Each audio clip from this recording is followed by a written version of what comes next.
professor universitário, eu ministro aula de parasitologia para o curso de farmácia e bioquímica da Universidade de São Paulo e já faço isso há 27 anos, então tenho um pouquinho de experiência nessa área. E eu tive uma experiência muito válida na minha vida porque eu participei durante 7 anos da Comissão de Ética em Animais de Laboratório do campus da Universidade de São Paulo de Ribeirão Preto. E desses 7 anos, durante 4 anos eu fui o presidente dessa comissão de ética, o que me valeu muito aprendizado, muita experiência, e isso tem na realidade muito a ver com tudo que a gente faz.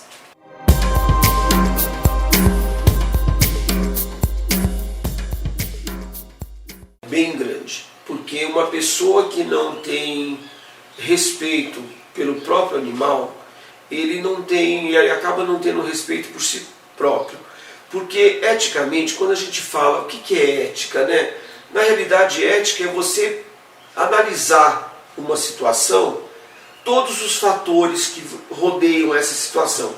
E você sempre deve levar em conta que o animal ele não pode ser menos importante que os seus interesses. Você deve considerar os interesses dele também. Então, você tem que ver os dois lados. E o que isso significa para o gato? Muitas vezes as pessoas começam a criar, existem vários tipos de criadores. O criador que quer apenas ter o animal como um pet em casa, tem o criador que gosta de fazer uma criação para poder tirar algum subsídio disso para ele sobreviver. Tem aqueles criadores que gostam de aperfeiçoar a raça de um determinado animal. Tem outros que gostam de levar esses animais à exposição e ganhar.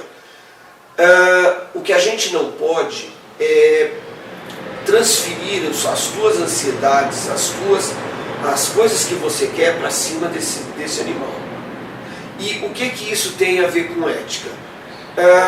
Todas as vezes que você vai fazer uma criação, você deve ver que o gato é um animal solitário por si só, mas ele foi domesticado durante milênios e ele tem uma identificação, ele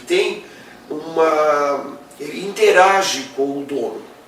Então, muitas vezes o criador, na ansiedade de ter, eu quero um gato assim, eu quero um gato assado, eu quero um bicolor, eu quero um branco, ele não se apercebe que ele está aumentando o número de animais dentro de uma determinada área.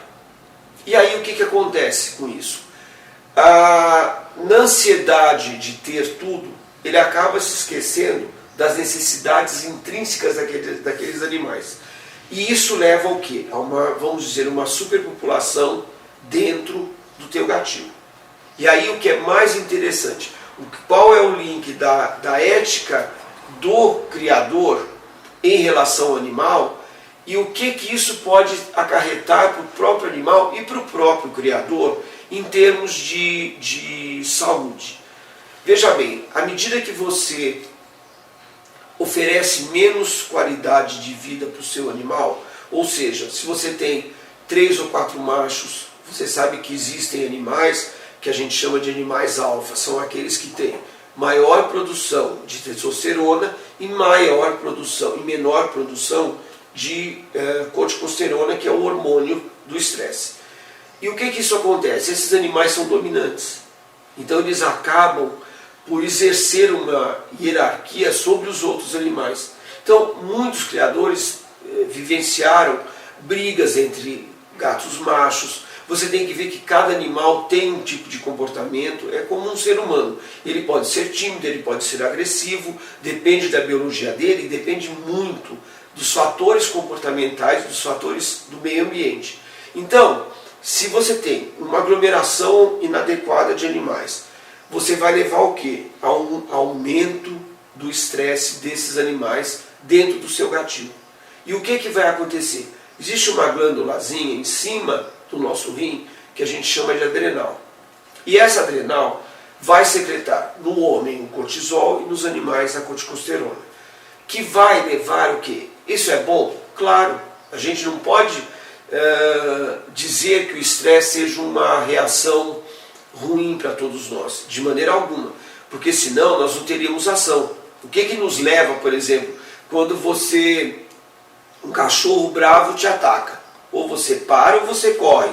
Então você tem a aceleração dos batimentos cardíacos, você tem aumento da sua temperatura, você tem aumento de secreção de adrenalina, de norepinefrina, e aí, para você correr, para você ter uma ação. Agora, isso depois decai e você volta ao normal. Agora, quando esse estresse é constante, e como é que a gente sabe disso? Voltando ao nosso gatilho, quando você tem uma aglomeração de animais, ou mesmo que você não tenha aglomeração, mas você tem uma área física pequena, e você tem, por exemplo, fêmeas dominantes, machos dominantes dentro dessa área. Esse encontro desses animais todos os dias vai gerar o quê? Uma liberação maior de corticosterona, que por sua vez, ela atua onde? Ela atua, gente, nos receptores que vão diminuir a produção de células imunes. E isso vai fazer o quê? Com que o seu gatinho contraia muito mais fácil viroses como gripes, como pneumonia, fungos, presença de fungos. Ele torna o animal muito mais suscetível a infecções. E é nessa hora que o criador tem que parar e falar assim, não, eu tenho ética suficiente para ver que eu tenho que diminuir ou dar um jeito nessa criação, ou aumentar a área física, ou melhorar as condições que ele tem dentro do gatinho. Então, eu acho que é muito importante para o criador novo se lembrar que o gato, ele não é só um animal bonito que circula dentro de casa, ele não é apenas um pedigree importante ou 2, 3 mil dólares que você gastou para importar um animal. Ele é um animal que está lá e ele quer interagir com o dono, ele quer a atenção dele. E se ele não tem isso, ele acaba se tornando um gato ou muito retraído, que é aquele gato que some, ele está sempre escondido, ele não se alimenta bem, ele não cruza. Você tem, muitas vezes, tem criadores que reclamam que as ninhadas, o número de filhotes diminui, o número de cios pode diminuir. Por quê? Exatamente por todo esse estresse que os animais estão dentro de um determinado local.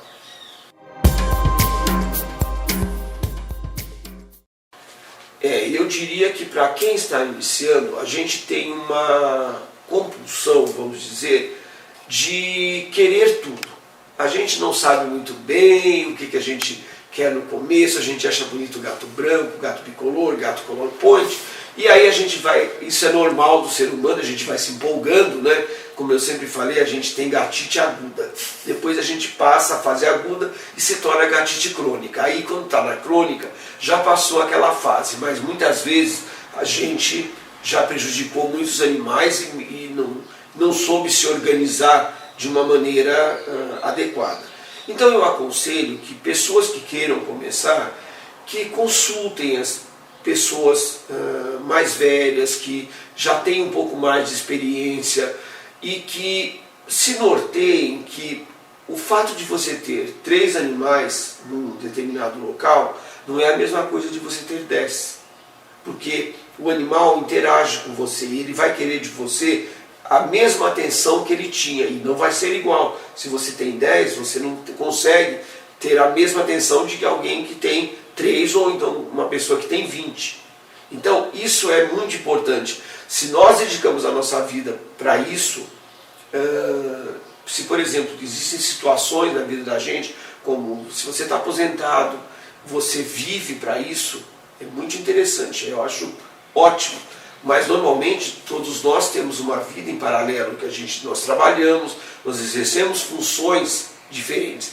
E a criação de gato é um hobby. E como o próprio nome diz, é alguma coisa que te dá prazer e não que te dê dor de cabeça.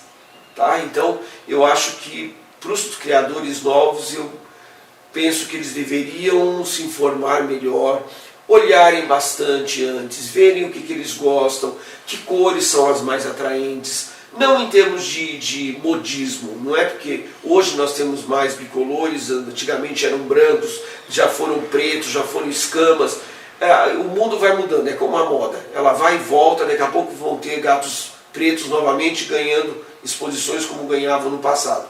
Então, o que a pessoa deve saber é se nortear e tentar fazer uma criação adequada, com muita calma, sabendo o que está fazendo, tendo consciência que toda vez que ele adquire um animal, ele está colocando um ser vivo dentro de casa.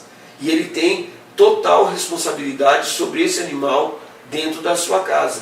O gatinho não pediu para nascer, nem para vir para sua casa, né? Ele está lá, então você tem que dar toda a atenção. Então não é só alimentação adequada, não é só o local, você tem que dar um pouco mais de você para o animal e, como eu falei de início, respeito pelo animal, seja ele qual for. E isso é uma coisa que eu gosto de enfatizar. Tem muitos criadores que falam que, por exemplo, meu gato é importado, então ele tem um valor absurdo. E o gatinho que concorre na classe doméstica não tem. É um erro gravíssimo. O gato dele importado não é melhor que o gato vira-lata. Tá? Primeiro porque o gato vira-lata é um animal tão bom quanto o gato que tem um pedigree que você pagou $10.000. Entende? Então, isso é muito importante. E a pessoa, o dono, esse animal é importante para o dono. Então, você não pode julgar um animal simplesmente porque ele é SRD ou porque ele é um gato com pedigree. Isso vai muito da ética de cada pessoa. Eu acho que isso é o mais importante que eu tenho a falar. E sempre pensar primeiro neles. Exatamente. Muito obrigado.